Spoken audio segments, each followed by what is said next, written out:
63,50,765 మందికి పింఛన్లు ఇస్తున్నాం.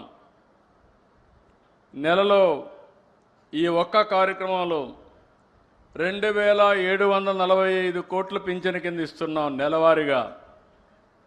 16 నెలలైంది నేను వచ్చి ముఖ్యమంత్రిగా. 48,019 కోట్ల రూపాయలు ఈ పేదవాళ్ళకి ఇచ్చిన ఏకైక ప్రభుత్వం ఈ ప్రభుత్వం అని చెప్పి నేను మీకు తెలియజేస్తున్నా.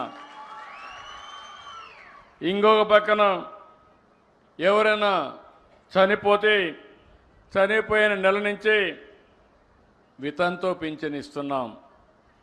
ఇంకొక పక్క మీరు చూస్తే ఒక నెలలో తీసుకోకపోతే రెండో నెలలో ఇస్తున్నాం.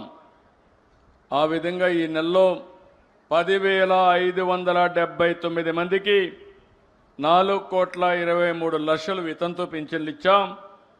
రెండో నెల కూడా పింఛను రెండు కలిపితే 1,34,023 మందికి 108 కోట్లు ఇచ్చాం. 2 నెలలు తీసుకోకపోతే మూడో నెలలో 11,545 మందికి 14 కోట్లు ఇచ్చాం. ఇంత మునుపంతా కూడా మీరు చూస్తే ఒక నెల తీసుకోకపోతే కట్ చేసేవాళ్ళు, రెండో నెల తీసుకోకపోతే 2 నెలలు కట్ చేసేవాళ్ళు.